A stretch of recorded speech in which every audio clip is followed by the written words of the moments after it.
Bonjour à toutes et à tous, bienvenue, c'est Smart Impact, l'émission de celles et ceux qui font de la transformation environnementale et sociétale un axe fort de leur stratégie. Et voici le sommaire, c'est Sylvain Raymond, le directeur général de la communauté Les Entreprises s'engagent, qui sera l'invité du grand entretien tout à l'heure. Une trentaine des 70 000 adhérents viennent de publier une tribune sur l'égalité des chances et l'insertion professionnelle des jeunes de banlieue. Mais d'abord, je reçois Laurent Butstrem, qui est avocat associé au cabinet Delsol, qui centre cette année son fonds de dotation sur la thématique de l'éducation. Dans notre débat, on va creuser ensemble les enjeux d'exploitation durable des forêts, notamment des bois tropicaux. Peut-on les gérer durablement? Peuvent-ils devenir un pilier de la bioéconomie? Réponse dans une dizaine de minutes. Et puis dans notre rubrique consacrée aux startups éco-responsables, je vous présenterai Ocean Wigs avec ses ailes rigides et semi-rigides destinées à décarboner le transport maritime. Voilà pour les titres, c'est l'heure de Smart Impact. Tout de suite.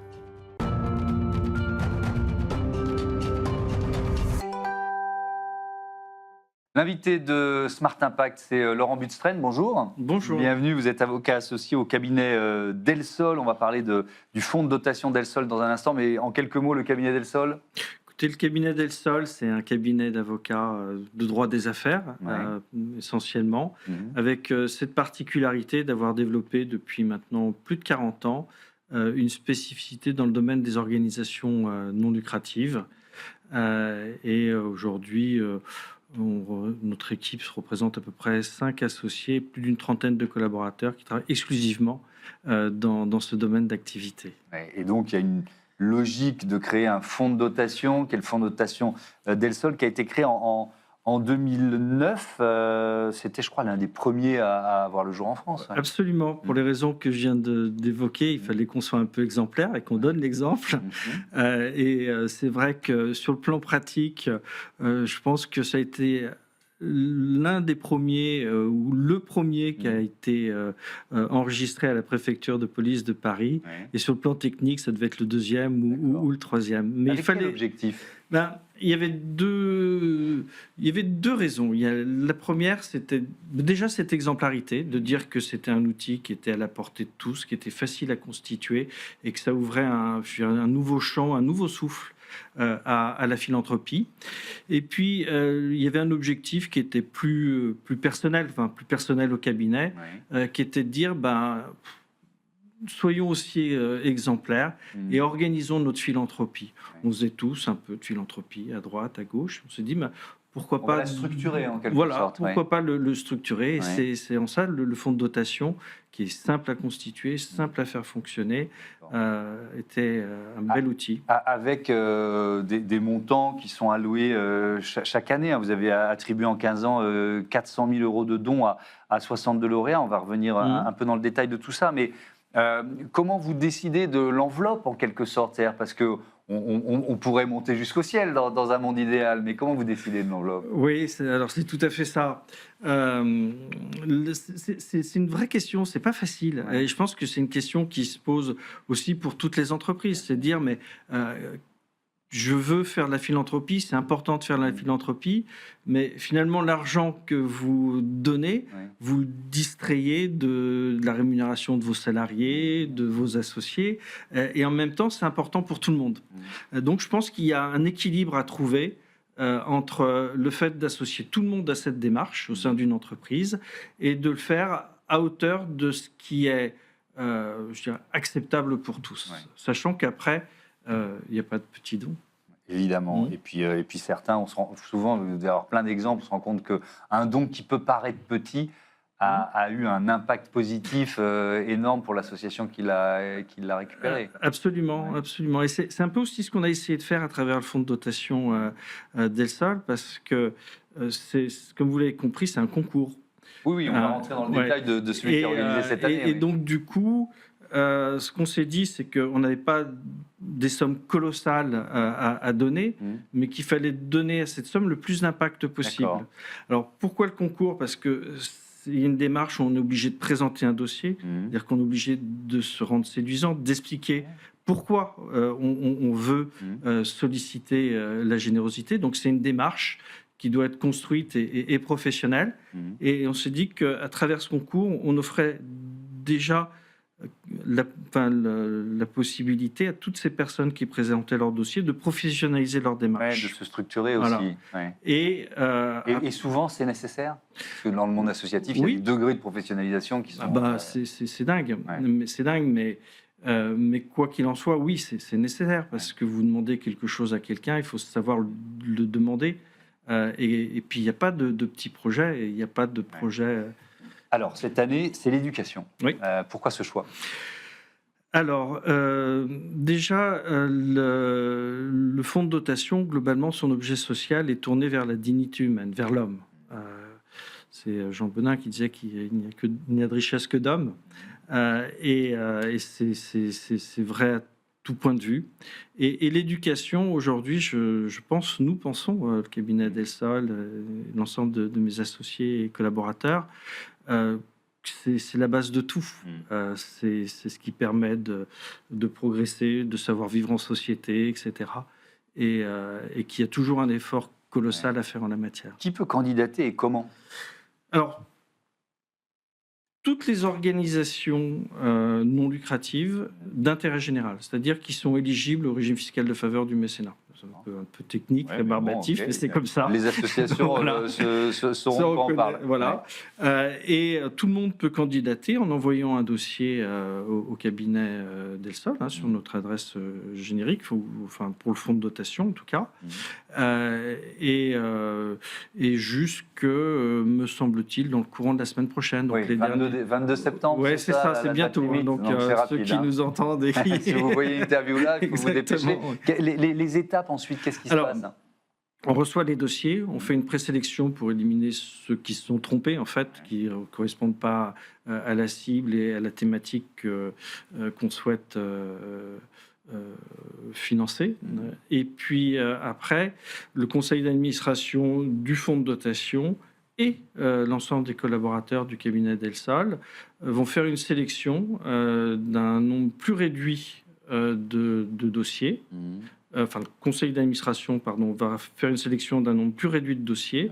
Et après, on va demander à l'ensemble des collaborateurs et des associés de faire vraiment la shortlist des 3 structures qui seront amenées à présenter leur dossier à l'occasion du Forum des associations. D'accord. C'est 3 structures, un seul lauréat à chaque fois ou Oui, non. Ouais. Alors, on donne un prix à tout le monde, il n'y a pas de vrais perdants. Okay. Ils n'ont juste pas la même somme. Je crois que c'est 20 000 euros pour le lauréat, 12 000 et 8 000.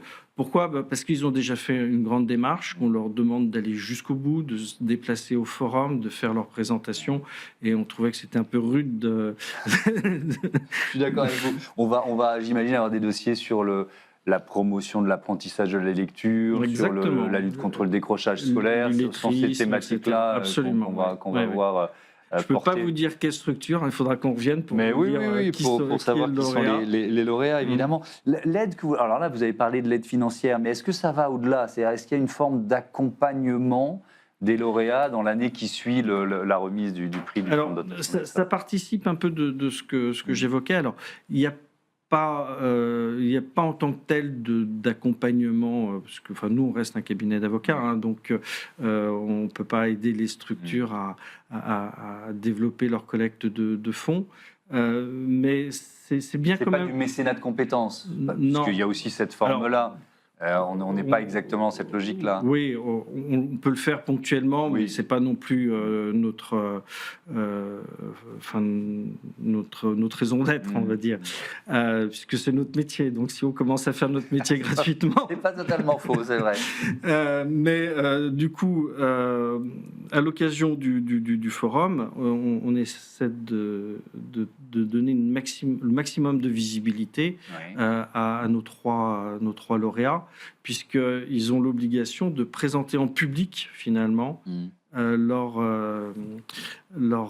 projet. Donc, c'est là encore, on leur demande une fois de plus de se professionnaliser, d'être capable de pitcher leur projet en public et de rencontrer effectivement tout un tas de gens qui après pourront les accompagner. Un chapitre un peu plus général sur la philanthropie en France. Je propose ces chiffres. En 2024, le nombre fondations et de fonds de dotation enregistrent une hausse de 4% par rapport à 2023.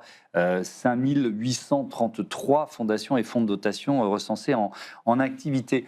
Alors, vous nous l'avez dit, le cabinet Adelson a été précurseur, pionnier en créant ce fonds de dotation en 2009. Vous en avez vu beaucoup d'autres se créer et ça, c'est très bien. Est-ce que vous avez le sentiment qu'on est dans une période où il y a quand même un souci de l'intérêt général et cette volonté des entreprises de se tourner vers la philanthropie, ou alors au contraire, on est aussi dans une période d'égotisme, de repli sur soi. Les deux d'ailleurs peuvent cohabiter. Hein. Oui, probablement. Alors moi, ce que je vois en tout cas, c'est qu'il y a une volonté indéfectible de s'engager, d'organiser sa philanthropie. J'ai vu, vous savez, les lois Yagon qui sont sur la fiscalité du mécénat, c'est 2003. Donc ça commence à remonter un petit peu. Hein. Mais on a vu le formidable essor que ça a pris depuis ces années. Et nous, je vois aussi à travers notre clientèle, on a des grands philanthropes, des grandes entreprises, mais on a des gens qui sont dans une situation très modeste, qui s'organisent pour ça et qui font à hauteur de leurs moyens.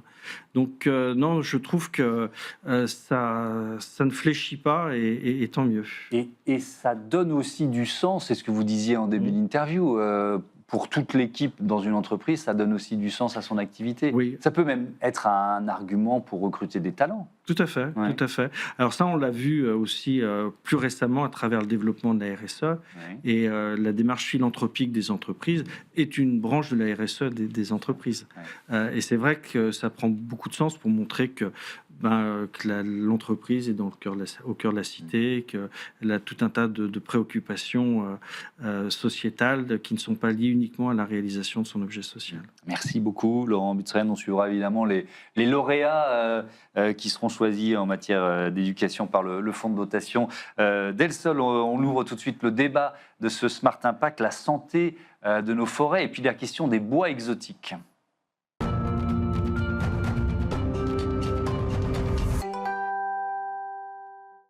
C'est le débat de ce Smart Impact. On vous emmène en forêt avec Caroline Duhem. Bonjour. Bonjour Thomas. Bienvenue. Vous êtes directrice stratégie et innovation de l'Association technique internationale des bois tropicaux.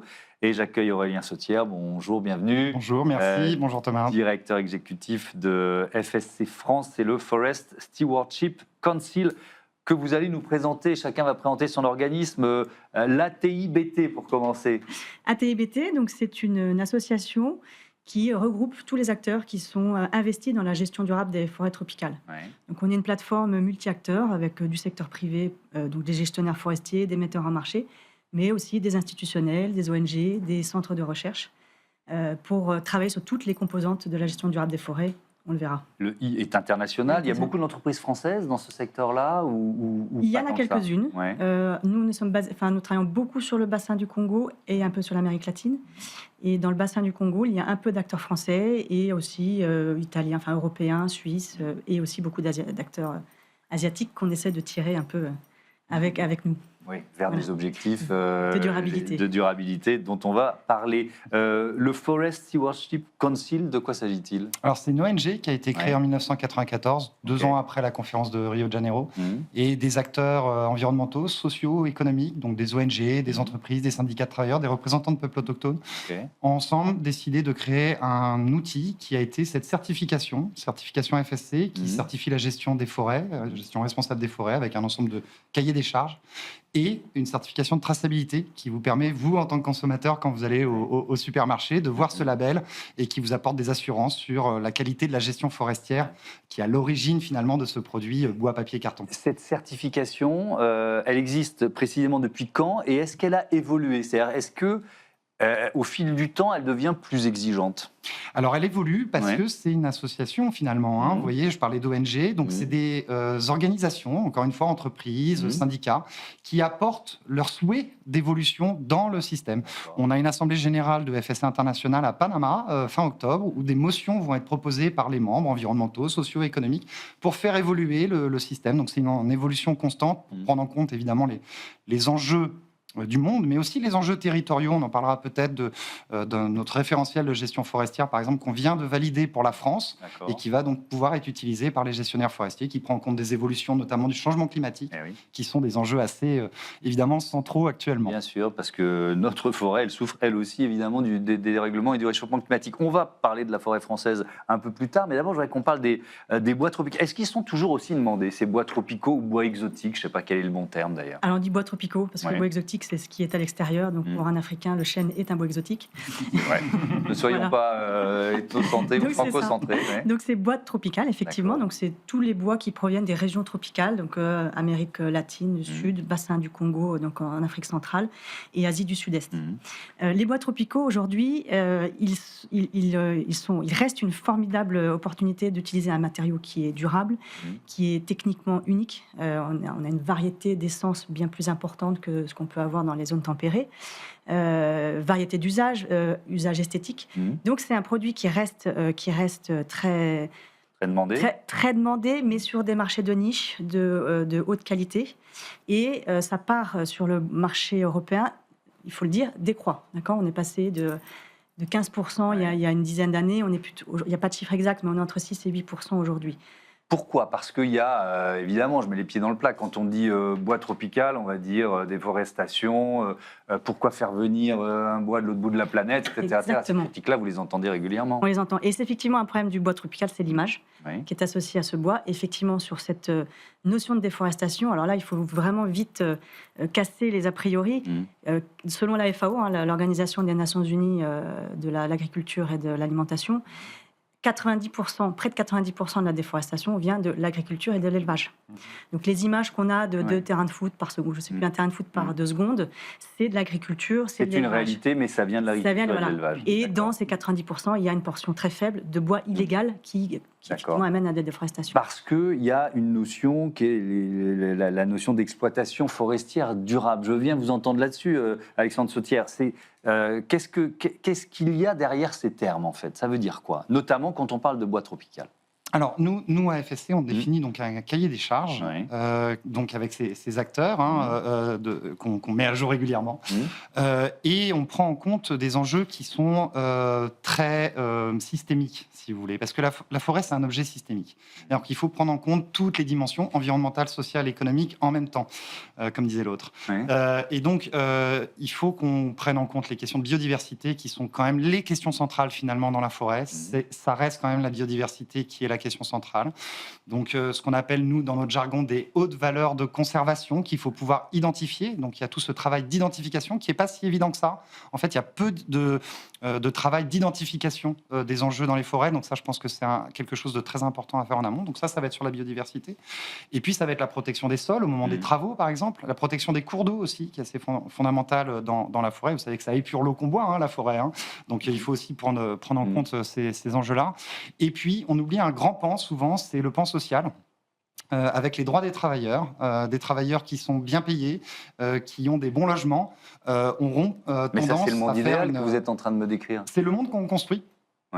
Donc c'est une utopie en construction, si vous voulez, la certification FSC, mais elle est très concrète. C'est 160 millions d'hectares certifiés dans le monde, dans tous les types de forêts, tropicales, tempérées, boréales. Et c'est 60 000 entreprises de transformation et de négoce qui ont ces certifications FSC. Et je crois que quand on est, nous, particulièrement en Europe, il y a des exigences, en fait, de la société. Et les grandes entreprises qui utilisent ces produits doivent répondre à ces exigences du consommateur citoyen. Et alors justement, c'est la question que j'allais vous poser. Est-ce que, alors là je me place du côté du citoyen ou de l'entreprise qui veut continuer de créer du design, de créer des produits à base de bois tropical, est-ce qu'il n'est pas obligé d'aller chercher un label et de montrer patte blanche, en quelque sorte, pour rester sur le marché aujourd'hui ? Alors effectivement, à la TIBT, donc dans notre association, cette défense de la gestion durable, cette promotion de la gestion durable, on l'associe à la certification.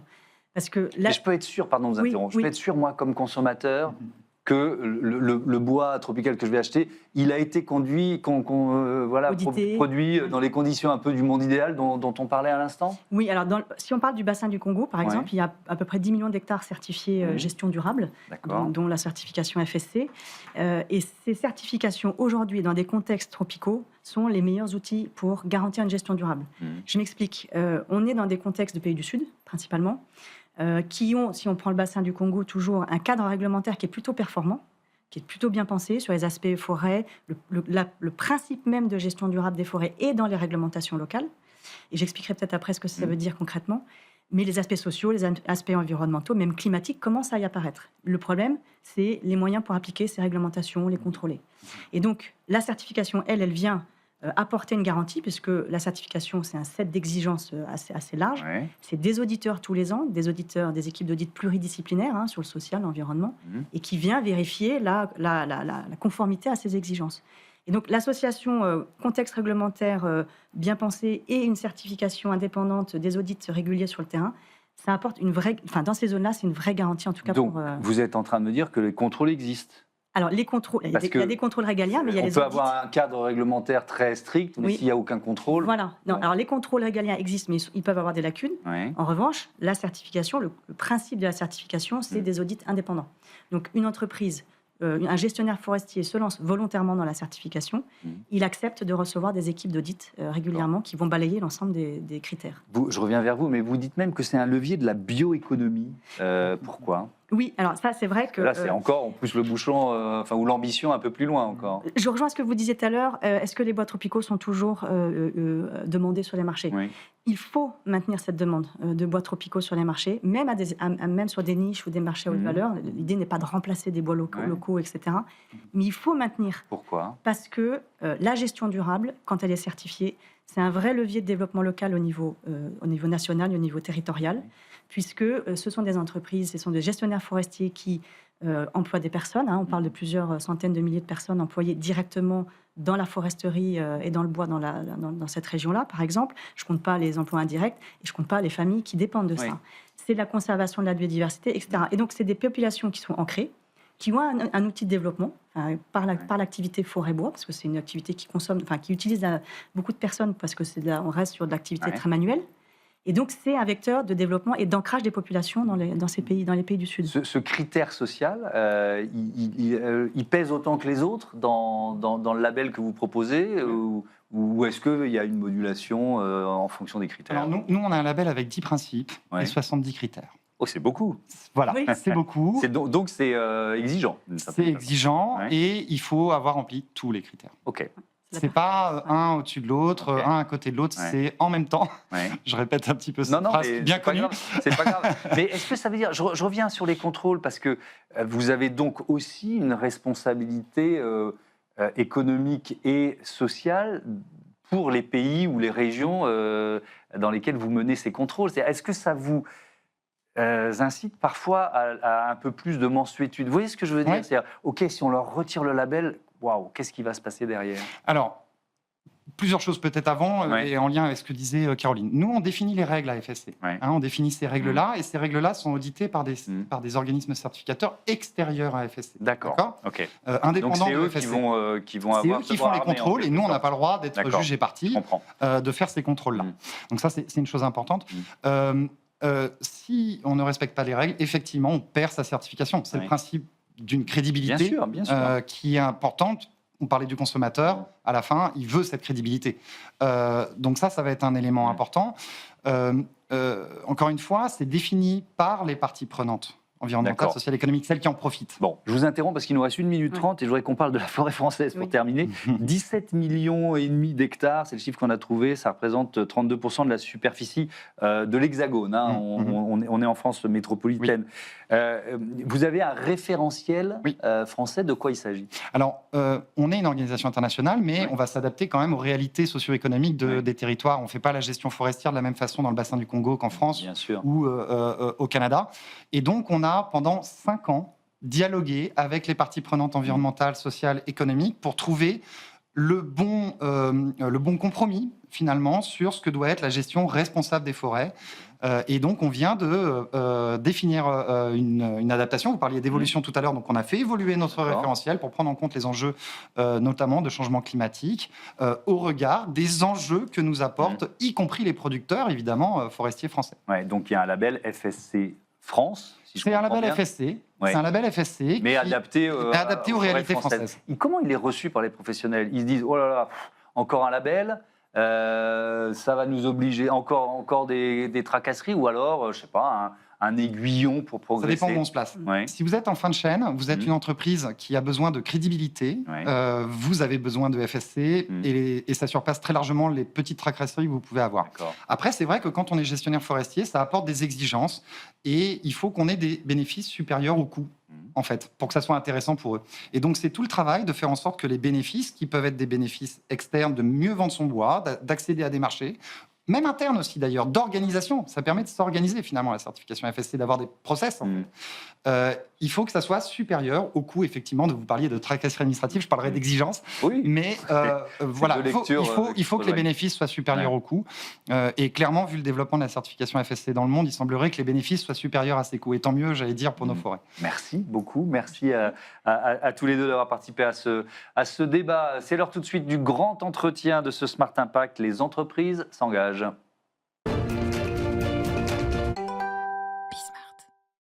Prêt pour l'impact, c'est le grand entretien de l'émission. C'est la question que je pose chaque jour à une personnalité qui compte dans notre économie. Et je reçois Sylvain Raymond. Bonjour. Bonjour. Bienvenue, vous êtes le directeur général du mouvement Les entreprises s'engagent, qui a été créé en 2018 à l'initiative de l'Élysée, à l'initiative d'Emmanuel Macron, soutenu par le ministère du Travail.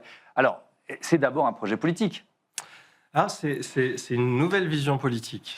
C'est le fait de se dire que l'État ne peut plus seul prendre en charge toutes les urgences sociales, sociétales et environnementales du moment. Alors en 2018, on commence à penser cela et en fait, on se rend compte que c'était plutôt bien vu parce que le temps passe et les crises s'enchaînent effectivement. Donc c'est cette vision que l'État et les entreprises doivent plus travailler ensemble à la résolution de ces problématiques. Voilà. Donc c'est plutôt une philosophie sociétale, j'ai envie de dire, qui d'une certaine manière rassemble des positionnements politiques de tous bords. C'est vraiment l'objet de la réconciliation entre ces mondes. Est-ce que les entreprises s'en sont très vite emparées d'une certaine façon? Alors très Ou est-ce qu'il y a eu un peu de réticence, on dit oh là là, c'est quoi cet objet politique là qu'on nous propose? Non, elles s'en sont emparées justement parce que très vite le projet s'est ancré dans les territoires. Sur une vision de société qui est que l'entreprise a un rôle à jouer pour la société et doit prendre toutes ses responsabilités aux côtés de la puissance publique. Et donc très vite se sont structurés à l'échelle des départements, des clubs départementaux qui sont animés par un référent de l'État et un dirigeant d'entreprise bénévole. Et ces coalitions locales, c'est vraiment l'ADN et l'ancrage de la communauté. Aujourd'hui, c'est plus de 700 personnes qui animent, qui coordonnent les 1500, 2000 actions de la communauté à l'échelle des territoires. On est passé entre 2022 et 2024 de 30 000 à 104 000 entreprises aujourd'hui dans la communauté. Les entreprises s'engagent. Donc on voit qu'il y a un mouvement de 70 000, j'avais des vieux chiffres. Ça progresse. Vous êtes arrivé à la direction en 2022, c'est ça? Exactement, avril 2020. Et alors comment vous expliquez cette croissance rapide en quelque sorte? Ça correspondait à un besoin des entreprises pour lesquelles ces sujets d'impact, qu'elles y soient prêtes ou non d'ailleurs, était relativement complexe. La responsabilité sociale, sociétale, environnementale des entreprises, c'est beaucoup d'obligations, beaucoup de contraintes, alors qu'en fait, en France, on a développé un champ de la proactivité qui est très intéressant et qui est vraiment vecteur de performance pour l'entreprise. C'est quelle taille d'entreprise? C'est toute taille d'entreprise. Il y a des grands groupes, 96%, des grands comptes et des PME? 96% sont des TPE-PME. On a quasiment toutes les grandes entreprises de France dans cette communauté. Et puis bien sûr, une surreprésentation des ETI, dont les partenariats qu'on peut nouer avec le mouvement des entreprises de taille intermédiaire notamment. Mais toutes ces entreprises s'en sont emparées parce qu'on a simplement fait quelque chose qui est de l'ordre du bon sens, qui est de simplifier tous les dispositifs qui préexistaient ou qui existaient dans l'État et qui correspondaient aux besoins de ces entreprises. Donc très vite, en simplifiant les choses, on a créé des effets, des mouvements de mobilisation autour de ces dispositifs. Ça rejoint la loi Pacte. Complètement. Ce sont deux objets qui qui se nourrissent, qui sont complémentaires, qui se marient avec des entreprises qui ont défini leur raison d'être, qui pour certaines sont devenues entreprises à mission. Ensuite, les deux initiatives étaient parallèles, étaient complémentaires. Au moment où on réfléchit justement à la loi Pacte et à consacrer le rôle de l'entreprise dans la société avec l'intérêt social, la raison d'être, l'entreprise à mission, c'est les prémices des entreprises s'engagent. Et je trouve que la complémentarité est très intéressante, c'est que la loi Pacte fixe le cap, la vision du pays sur l'entreprise, avec un écosystème en France, un panel de dispositifs qui permet à tous les dirigeants d'entreprise, quelle que soit la taille, d'exprimer une responsabilité sociale, sociétale, environnementale la plus complète possible. Nous, on est simplement le véhicule en complément qui va accompagner l'entreprise d'où qu'elle vienne, d'où qu'elle parte en termes de maturité, le plus loin possible sur le chemin de l'engagement. Mais c'est peut-être un peu moins contraignant. Enfin, quand on veut devenir entreprise à mission, ça veut dire qu'on inscrit sa raison d'être dans ses statuts. Voilà, c'est peut-être un peu moins contraignant d'intégrer la communauté des entreprises s'engagent. C'est pas du tout contraignant. C'est-à-dire que nous, quand on rejoint la communauté, à travers notamment la plateforme, on demande à ce que l'entreprise prenne au moins 2 engagements parmi les 12-13 thématiques qu'on propose. C'est les premières marches de l'escalier de l'entreprise engagée. Et puis, en fait, au fil des ans, on a des entreprises qui progressent. Et nous, notre vocation, c'est de faire en sorte que d'année en année, elles prennent de 2 à 3 à 4 à 10. Quoi. Exactement. Et on a effectivement des entreprises qui, des années après, vont se poser la question de mettre la raison d'être dans les statuts, voire de se transformer en entreprise à mission. On a pas mal de trajectoires comme celle-ci. On vient d'intégrer parmi nos entreprises mécènes la vice-présidence de l'association Les entreprises s'engagent, par exemple Cofidis, qui est une entreprise de la galaxie Crédit Mutuel Alliance Fédérale. On voit à quel point les engagements de Cofidis dans la communauté lui permettent d'exprimer justement et de remplir ses objectifs sociaux, sociétaux, notamment dans le cadre de sa mission d'entreprise. Le Crédit Mutuel Alliance Fédérale qui a créé le dividende sociétal qui consacre une partie de ses bénéfices annuels. On ne va pas rentrer dans le détail, mais on a vraiment une démarche d'entreprise qui correspond à l'engagement. Quand vous entendez le mot impact, j'aurais pu commencer l'interview par ça, mais spontanément, vous pensez à quoi ? Au sociétal, au S de RSE ou... Nous, on considère qu'une entreprise qui va avoir un système d'engagement le plus complet, le plus performant, c'est une entreprise qui est cohérente, qui est à la fois très forte sur le volet social, sur le volet sociétal et sur le volet environnemental.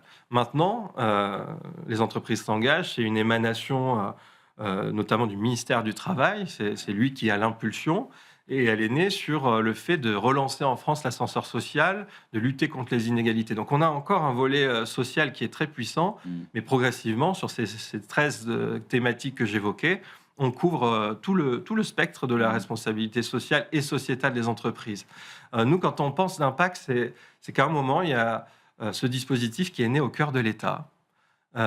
C'est de savoir si cette vision initiale qui est que État, entreprise ensemble vont plus vite et vont plus loin, est vraie ou pas. C'est ça, notre enjeu. Mais alors, avec cette année de recul, qu'est-ce que vous dites ? Parce que, effectivement, ça pouvait être, on parle souvent, même au sein des entreprises, du travail en silo, des directions qui ne se parlent pas les unes avec les autres. Donc là, c'était 2 entités, le public, le privé, qui se regardaient en chien de faïence, qui commencent à travailler un peu mieux ensemble. C'était la même chose entre les différents ministères qui proposaient différentes initiatives.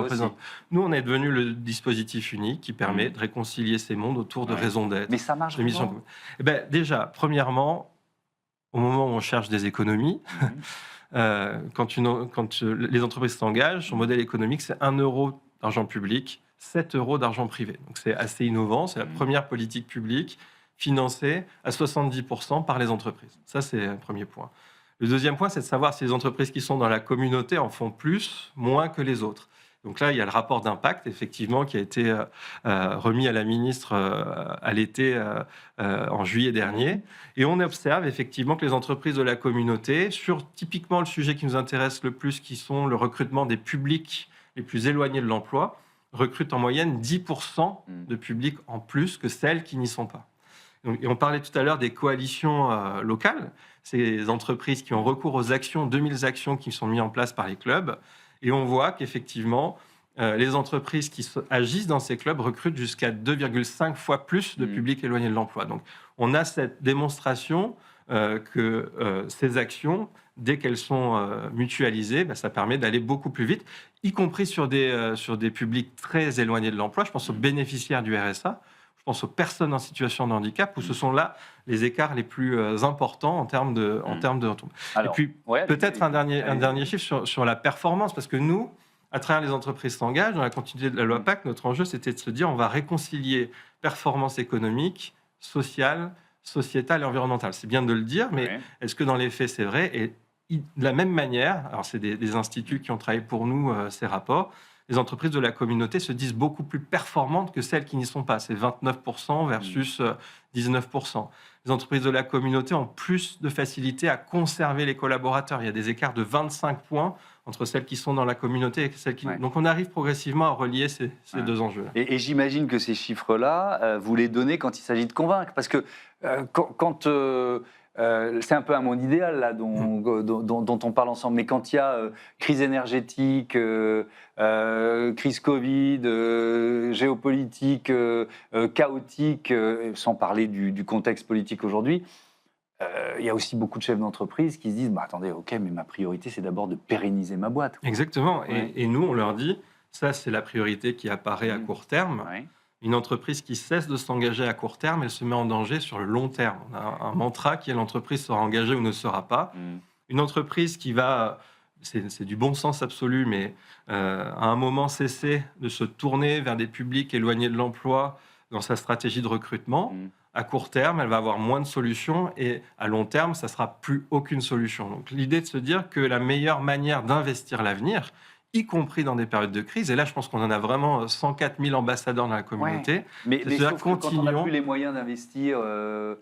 j'entends l'argument, et nous on le porte ici dans cette émission très régulièrement, mais est-ce que finalement cet argumentaire pour convaincre que vous portez avec conviction, il a plus de mal à passer en période de crise? Je pense pas. Je pense qu'en période de crise, contre-intuitif. En période de crise, non, c'est pas contre-intuitif parce que les crises creusent les inégalités. Et quand on veut répondre à ces inégalités le plus rapidement possible pour sortir de la crise, quel est l'acteur dans les parties prenantes sociétales qui a la plus grande puissance de frappe, même fragilisée? C'est l'entreprise qui a les compétences, qui a les moyens financiers, mais qui doit garder cet état d'esprit qui est de se dire que le dernier axe sur lequel je vais couper dans ces moments-là, c'est cet enjeu d'engagement qui est de l'investissement d'avenir. Alors, on vous a invité cette semaine parce qu'il y a plusieurs événements à venir. Ce 25 septembre, vous organisez Patron dans ma ville à Bagnolet. Alors, il y a une dizaine de dirigeants de la communauté des entreprises s'engagent. Je vais en citer quelques-uns. Le groupe ADP, BNP Paribas, Transdev, Crit, MediaOne. Qu'est-ce qui va se passer? À quoi on va assister, en fait? Il y a un programme qui est, je l'évoquais tout à l'heure, dans les origines même de la communauté des entreprises s'engagent, qui est des entreprises s'engagent pour les habitants des quartiers prioritaires de la ville. Je disais qu'on avait fait en sorte de rassembler toutes les initiatives du genre au sein d'une même initiative. Le programme Pacte, les entreprises s'engagent pour les quartiers, de l'Agence nationale de la cohésion des territoires, a été intégré dans les entreprises s'engagent. Ça représente aujourd'hui 22 000 entreprises qui, dans cette communauté, passent à l'action à travers notamment des recrutements de jeunes éloignés de l'emploi. Il y a le pacte, et puis il y a des expérimentations, il y a des actions que nous lançons nous-mêmes à l'échelle des entreprises s'engagent, qui consistent à aller vers ces publics. En fait, les jeunes, notamment des quartiers prioritaires de la ville, ils ont beaucoup de talent, mais ils ont très peu d'opportunités. Et du coup, on s'est dit, inventons une action qui permet à des dirigeants d'entreprise, ceux que vous avez cités et bien d'autres, d'aller au contact. La première édition des Patrons dans ma ville, elle a eu lieu le jour de la mort de Naël, l'après-midi même à Sartrouville, avec le patron de Carrefour, avec le patron de Gameloft, avec Demba Yatera, qui est un patron issu des quartiers prioritaires de la ville à Trappes. Il y avait des jeunes qui sont arrivés avec la tête baissée, ils sont repartis avec des étoiles dans les yeux. Et donc, on est en train de faire en sorte que ces actions se déploient partout en France, notamment avec l'aide de France Travail. Et donc, le 25, dans 2 jours, on aura une réplique de cette action qui permet à des dirigeants d'entreprise d'aller voir une vingtaine de jeunes en contrat d'engagement jeune et de leur proposer des opportunités, d'avoir des discussions ouvertes en rond, au même niveau, et de faire en sorte que derrière, on puisse rétablir ce dialogue. Et juste avant, demain, vous signez avec une trentaine de chefs d'entreprise membres de la communauté une tribune sur les mêmes thématiques, quartier de banlieue, politique d'insertion professionnelle. Alors, ça fait des années que des politiques de la ville existent. Mais il y a des inégalités profondes qui demeurent. Ça veut dire quoi? Ça veut dire qu'on a jeté de l'argent par les fenêtres? Alors, c'est pas à moi d'en juger, mais ça fait des années, effectivement, que les politiques publiques de la ville existent. Et à aucun moment, on s'est dit qu'on allait miser, là encore, sur la force de frappe de ces dirigeants d'entreprise qui pouvaient avoir une partie de la solution. Et nous, on n'est pas en train de dire que tout passera par l'entreprise, comme certains acteurs économiques qui considèrent que ces urgences sociales doivent être seulement prises en charge par l'entreprise. On a dit que c'est le résultat, justement, d'une alliance entre les deux. Et donc, oui, faire en sorte que les entreprises puissent comprendre que dans ces quartiers-là, il y a des viviers de recrutement, qu'il y a un enjeu de formation, que travailler sur les inégalités qui demeurent au sein de ces quartiers, c'est préparer des écosystèmes qui sont plus stables et plus pérennes pour les entreprises elles-mêmes.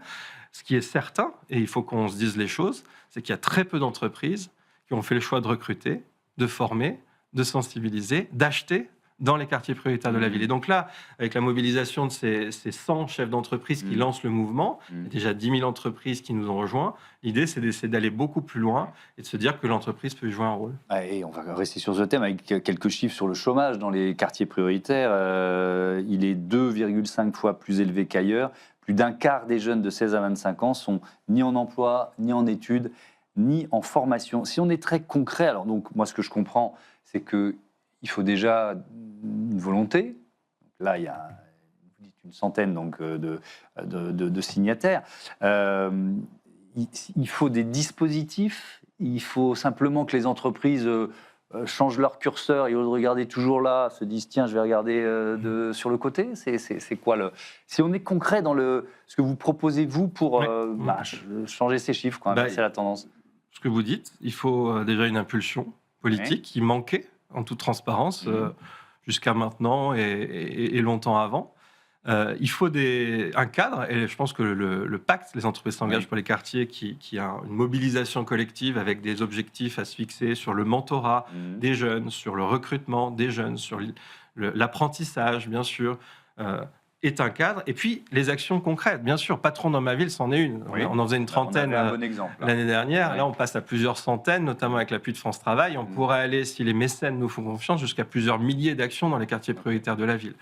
Ça, c'est un premier point. Il y a d'autres expérimentations. Pardon, je vous interromps, mais on va parler des autres expérimentations après. Mais à chaque fois qu'il y a un patron dans ma ville, ça veut dire qu'il y a des jeunes qui trouvent du boulot ou à qui une formation est proposée, ou etc. La promesse d'un patron dans ma ville, c'est que chaque jeune repart avec une opportunité. À minima, une immersion professionnelle. C'est période d'un jour à un mois dans une entreprise.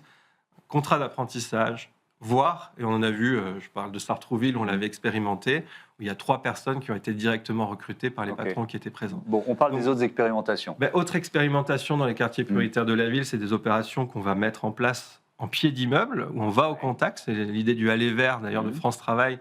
Et nous, on y va avec nos entreprises. Donc ça, c'est des actions qui se déploient aussi partout en France. Dans les expérimentations auxquelles on croit beaucoup, toujours dans cette idée du aller vers, il y a le tram de l'emploi qui se déploie dans toutes les villes où il y a un tram, bien sûr. C'est né à Nantes, Toulouse, Bordeaux, Marseille, Lyon. Ces actions, on part du cœur de ville et on va et on traverse avec le tram tous les quartiers prioritaires de la ville, avec une 50aine de recruteurs à bord. Et pareil, sur toutes ces opérations qui sont des expérimentations du recruter autrement, notamment pour les opérateurs de l'emploi, systématiquement, on est sur des taux de sortie qui sont au-delà de 70-80%. Voilà. Puis on utilise, et là c'est des innovations croisées, le sport, de plus en plus. Thibaut Guilluy, directeur général de France Travail, disait qu'ils avaient augmenté la part des jeunes des quartiers prioritaires de la ville dans le contrat d'engagement jeune. Je crois que c'est plus 15 à 20% ces derniers temps. C'est simplement en utilisant les clubs sportifs engagés qui sont dans ces quartiers. Et on arrive, via le sport, à réorienter ces populations, ces jeunes, ces habitants, vers les dispositifs qu'on propose. J'imagine là des téléspectateurs, des téléspectatrices, des jeunes qui vivent en zone rurale et qui sont en train de se dire il est bien gentil, là, ce monsieur Raymond, là, mais il n'y en a que pour les jeunes des banlieues. Ben non, on a un programme, les entreprises s'engagent pour la ruralité, bien sûr. Avec autant de moyens ? Non, très clairement. Et ça, c'est intéressant. C'est que nous, aujourd'hui, l'action qui est la nôtre, je disais 70% de financement privé, 10% de financement public. Le côté pervers de ce modèle économique, c'est que ça dépend du bon vouloir et de la volonté de nos décideurs, qu'ils soient économiques et politiques. il s'avère qu'on a un certain nombre d'acteurs, d'entrepreneurs qui commencent à miser sur la ruralité, mais je peux vous assurer que ce n'est que le début. Dans les projets emblématiques, il y a bien sûr toujours ces enjeux qui sont d'aller au contact. Donc, ça ne sera pas un tram, mais c'est des bus avec un mécène comme Transdev. On va avec des bus vers des forums des métiers, vers des actions de recrutement. On emmène ces personnes issues des territoires isolés, reculés. Et puis, il y a tout un projet qui consiste à structurer 2000 épiceries solidaires et inclusives, qui sont à la fois des lieux où, bien sûr, on recrée des lieux de vie dans des villages souvent où on en manquait, mais on va pouvoir là aussi savoir exactement quelles sont les offres d'emploi les plus proches, l'accès à un conseiller de France Travail, etc. etc. Ça, c'est une action qui est très concrète, très symbolique, qui nous tient à cœur parce qu'on recrée du lien au cœur de ces territoires ruraux. Il y a un autre axe de votre engagement, c'est pour les seniors. Vous avez rédigé un guide Engager son entreprise pour l'emploi des 50 ans et plus. Est-ce que vous commencez à avoir des retours d'expérience, d'efficacité sur ce sujet ? Oui, alors des retours assez simples qui sont que les dirigeants d'entreprise qui s'y mettent à recruter des seniors ont une réaction toute bête qui est pourquoi j'y avais pas pensé avant. C'est aussi simple que ça. Ce qui est intéressant, c'est que c'est la première fois que pour les seniors, il y a une mobilisation collective. C'est-à-dire qu'on n'a pas fait les choses tout seul. C'est une impulsion de la ministre du Travail qui y croit dur comme fer, Astrid Panosyan-Bouvet, qui nous a mis en responsabilité l'ensemble des opérateurs. Je pense à l'APEC, à France Travail, bien sûr à la NDRH, au Club Landois, et pour essayer de penser à un plan qui consistait dans un premier temps simplement à montrer que c'était possible, à rabattre tous les préjugés qu'on pouvait avoir sur le sujet des seniors, le manque d'ambition, le manque de dynamisme, etc., etc. Et ça, dans un premier temps, ça a pu suffire. On voit que les chiffres progressivement augmentent, le taux d'emploi des seniors augmente considérablement. C'est une bonne chose, il faut aller plus loin. Et là, on arrive dans une phase de passage à l'action.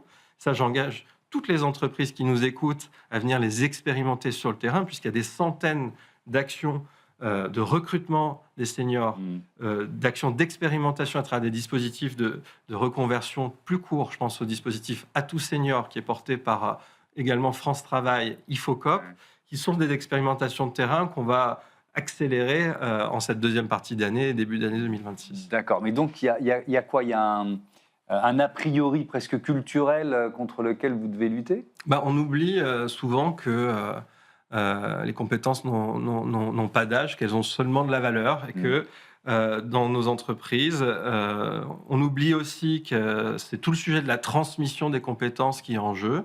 Et donc, effectivement, de manière très naturelle, un dirigeant d'entreprise, à 2 candidats égaux, il avait tendance à se tourner vers le plus jeune d'entre eux. Or, tous ceux qui s'y sont mis, et là, il suffit d'être avec nous sur les déplacements des clubs, les entreprises s'engagent, vous disent non, il n'y a pas de problème de stabilité. Il y a en plus des capitaux de compétences qui peuvent être transmis de manière plus facilement. Et c'est là aussi une source de performance pour l'entreprise. Mais alors, je vous écoutais tout à l'heure parler de la ministre actuelle, Astrid Panosyan-Bouvet, mais des ministres du Travail qui disent « Oh là là, moi je vais m'occuper de l'emploi des seniors », je sais pas, ça fait 30 ans que j'en entends, quoi. Moi, j'ai entendu des ministres, et on en était, c'est pour ça que je le dis, s'occuper de l'emploi des jeunes. Je crois que la ministre Astrid Panosyan-Bouvet, avec Catherine Vautrin, est l'une des premières à s'attaquer à l'emploi des seniors. C'est, à mon sens, bien cosmétique quand on l'entendait chez les autres. Je ne sais pas, mais en tout cas, c'est la première fois qu'un plan global, concret, et avec des premières réussites qui sont finalement assez intéressantes, est déployé. Et Parce qu'on est en retard par rapport, pardon de vous interrompre, on est en retard encore par rapport à nos voisins européens sur l'emploi des seniors. On est très en retard sur ces sujets par rapport à l'Allemagne, au Danemark, où globalement les taux d'emploi des seniors sont effectivement beaucoup plus bas. En France, je crois qu'il doit être autour de 60% aujourd'hui, donc ça fait plus d'un senior sur 3 qui est encore en recherche d'emploi. Mais je le dis, et c'est assez rare pour être souligné, ce qui s'est passé sur le sujet des seniors, c'est une mobilisation collective des opérateurs sans précédent. Quand vous dites les opérateurs... Les France Travail, l'opérateur APEC, public. Les entreprises s'engagent, et tous les acteurs qui sont, bien sûr, dans la société civile mobilisée. Je pense au Club Landois, à Senior Force Plus.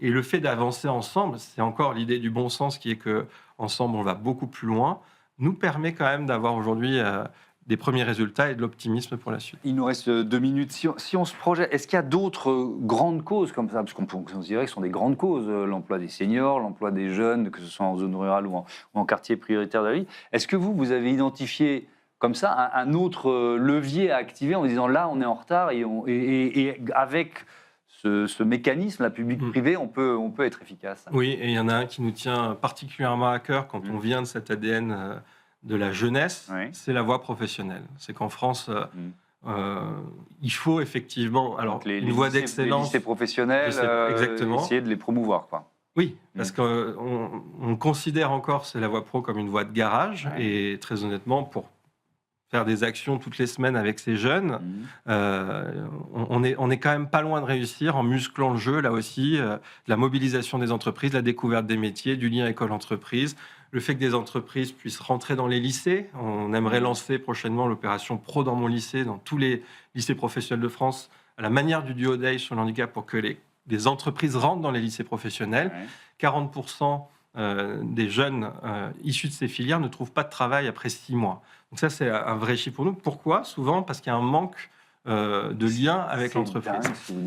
On parle de lycée professionnel et vous nous dites que les entreprises n'y rentraient pas. Exactement. Et donc, nous, ce qu'on est en train de faire, c'est quelque chose d'assez simple. C'est de maintenir les ambitions passées, d'ailleurs, du gouvernement sur le sujet, avec des mécènes privés. C'est toute l'originalité, qui va déployer toutes les solutions technologiques qui permettent de connecter nos entreprises à ces lycées professionnels, de faire en sorte que nos clubs, ces 600-700 personnes dont je parlais tout à l'heure, mettent en priorité en place des actions de découverte des métiers. On a besoin pour ça de déverrouiller encore un peu les portes des écoles d'éducation nationale, mais on y parvient, il y a des grandes avancées sur le sujet.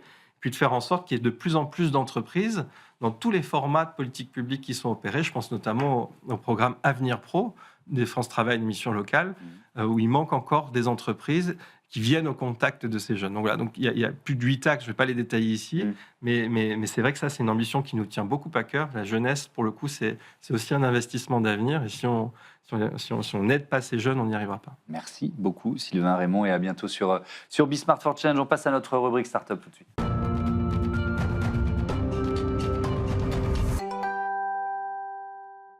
Smart Ideas, c'est notre rubrique Startup et Innovation, et j'accueille Emmanuel Chalit. Bonjour. Bonjour, bienvenue. Merci de m'accueillir. Vous êtes le président d'Ocean Wings, entreprise française qui a été créée en 2018. Avec quelle idée?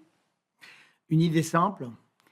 Tout ce qu'on consomme transite un jour ou l'autre par des navires. C'est 50 000 navires de la flotte mondiale. C'est 2 milliards de tonnes d'émissions de CO2 par an. Et on a une solution très simple qui est d'utiliser le vent. Une solution qui est vieille de plusieurs milliers d'années, mais que la technologie permet de remettre au goût du jour avec beaucoup d'efficacité. Avec des ailes, c'est ça, qui sont rigides ou semi-rigides? Absolument. Vous imaginez la même chose qu'une aile d'avion, une 40aine de mètres d'envergure, mais on les met à la verticale sur le pont des grands navires de commerce, et ça leur permet d'économiser jusqu'à 30 ou 40% de leur carburant, et donc de réduire leurs émissions d'autant. Oui, et de faire des économies aussi, évidemment. Les deux objectifs sont liés. Donc 7 ans après la création, vous en êtes où du développement d'Ocean Wings? Alors Ocean Wings est une entreprise aujourd'hui d'un petit peu moins de 60 personnes, fortement tournée vers l'export, parce que la construction maritime, c'est essentiellement un business mondial. L'essentiel des navires sont construits en Chine, en Corée, au Japon.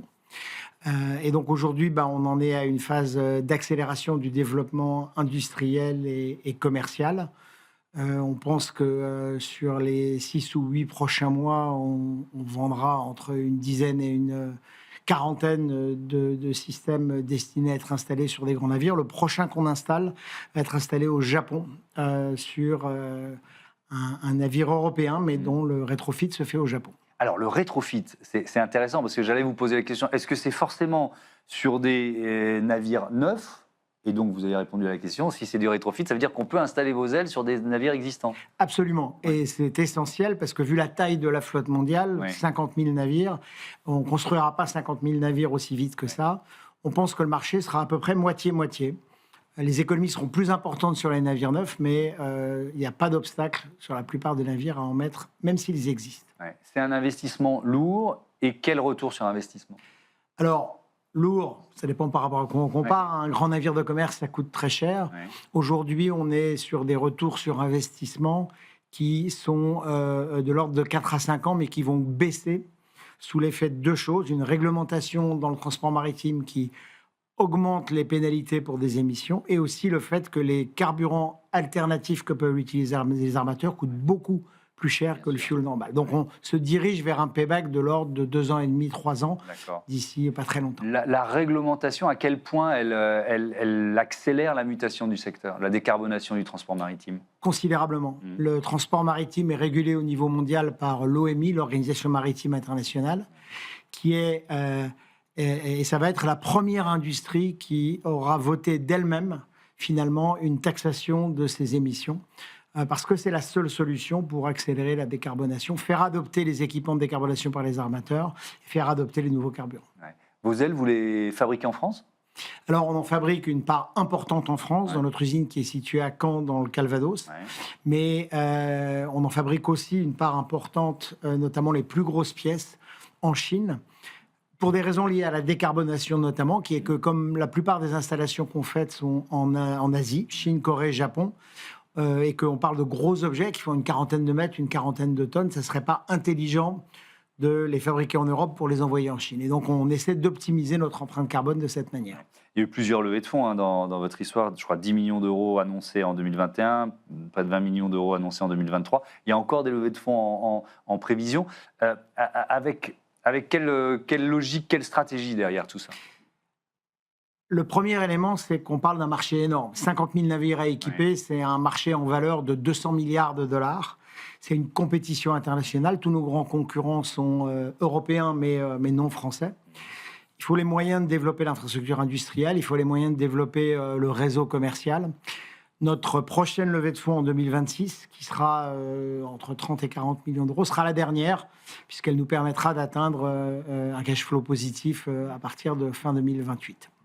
Merci beaucoup, Emmanuel Chalid. Bon vent à vous. C'est le cas de le dire, à Ocean Wings. Voilà, c'est la fin de ce Smart Impact. Merci à toutes et à tous de votre fidélité à Be Smart for Change, à la chaîne des affaires. Je vais remercier Nathalie Croiset, la coordinatrice éditoriale, et Alexis Mathieu qui s'occupe de la production de l'émission. À la réalisation, Fabien Boucnog, et au son, c'était Paul Sanchez. Belle fin de journée. À demain.